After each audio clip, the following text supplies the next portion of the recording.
tide is money at Baywater Shellfish Farm west of Seattle. These gooey ducks are so big. The tide flat in Thorndike Bay is only exposed for a few hours a day, and there's work to be done in the gooey duck patch, pull-in tube. These guys are really hard to pull out. Everyone's least favorite job is pulling tube. The tubes keep the clams safe for the first 2 years of their lives. Joth Davis owns Baywater. My wife and I started this farm in 1990. We decided that this was a lifestyle that we wanted to pursue, and I started coming out here daily to plant and harvest oysters, and we've slowly grown the company. His business is part of the Pacific Northwest's $200 million shellfish industry. It's spread from here in the Puget Sound down to the bays and beaches of Oregon's rocky coastline. Davis now runs the farm with his son, Caleb. This is a good-looking oyster for you, a nice deep cup. Ideally, this will be sitting on a platter in a restaurant ASAP. But Baywater and the whole shellfish industry are in trouble. It's just more difficult to raise oyster larvae these days than it used to be. They used to be kind of weedy, and you could grow oyster larvae easily. Now it's not the case. That's because the ocean's chemistry is changing.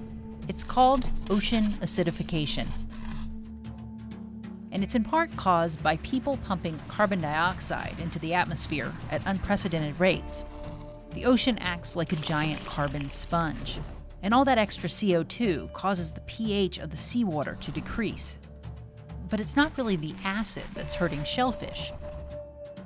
Baby oysters use certain compounds to build their shells. The same chemical reaction that lowers the pH of the water transforms those building blocks into something the oysters can't use. And the more carbon there is, the more difficult it could become for any sea creature with a shell to survive. It's uncertain if people will cut back on their carbon pollution enough to ensure the long-term success of shellfish operations in the Pacific Northwest. But 250 miles south in Oregon's Netarts Bay, scientists like George Walbusser are finding a common aquatic plant could make a big difference. Eelgrass is a submerged aquatic vegetation. It sits on the seafloor in shallow areas where there's enough light. Eelgrass is like other plants that use photosynthesis. It gets energy by absorbing sunlight and carbon dioxide, and that could lessen the effects of ocean acidification. They're the same species of oysters. They're approximately the same age. On this shell, what we have are Pacific oyster larvae, or juveniles. All these dark areas are individual oysters, and these have been grown in the eelgrass bed. And then on this shell, we have, again, small oysters, fewer of them and much smaller, that have been grown not in the eelgrass bed. Other scientists on the West Coast are asking questions about seagrass and ocean acidification as well. All right, so maybe starting down here a little bit. Yeah, I can work upward. Fellow Oregon State University researcher Caitlin Moggle has been stopping at estuaries in Oregon and Washington, taking random samples from the flats.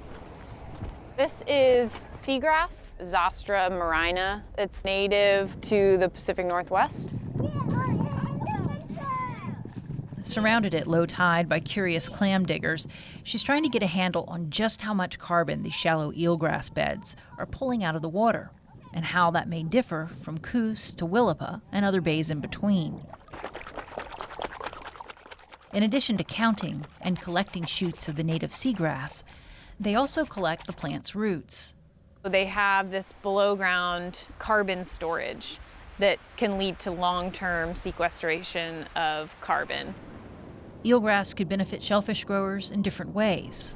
It could be grown in and amongst, for instance, an oyster aquaculture bed, or in the case of a shellfish hatchery, they could pinpoint where they're drawing their water in from, so that they're drawing from within an eelgrass bed.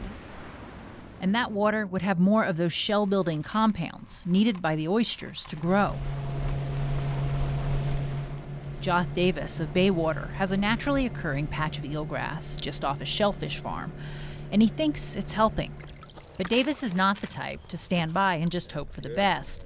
So he's taking the idea of using ocean plants to sequester carbon to a new, deeper, and tastier level. So we got some fresh sugar kelp. It's a little tough, but it's definitely edible. And yummy. At a test plot on Hood Canal, a team organized by Davis and Betsy Peabody has been tracking kelp growth all season. Got it? Got it. Okay, it's good. What we're trying to do is deliberately grow kelp within a specific area and thereby remove CO2 and measure whether or not that improves conditions locally. You could create, in theory, a kind of seaweed filter, curtain around where you're growing shellfish. There's about a dozen kelp lines below the surface, swaying and tangling in the current. So we've done 3 and 5. We are missing 4, right? So each one must be located and pulled. I see it. It's right there. Let's toss the grappling. Plants can be up to 3 meters long. Many are 2 meters long. So we know we're producing a lot of biomass out here. And that heft of kelp is evidence of carbon pulled from the water. I'm looking at interspersing shellfish in baskets hanging below buoys, and then every other line would be kelp. Between the two of them, we'll be able to harvest both kelp for food and shellfish. Right now, shellfish growers are mainly concerned with how ocean acidification is making it harder to raise oysters. Unless carbon is reduced going into the atmosphere, the ocean acidification issue will only be more intense. I think in 10 years, 20 years, 50 years from now, there will be some very serious issues. And this could put scallops, crabs, gooey ducks, and a coastal way of life at risk. But for shellfish growers and researchers in the Pacific Northwest, the greener grass on the other side of ocean acidification is beginning to look more like tide-swept eelgrass and towering forests of kelp.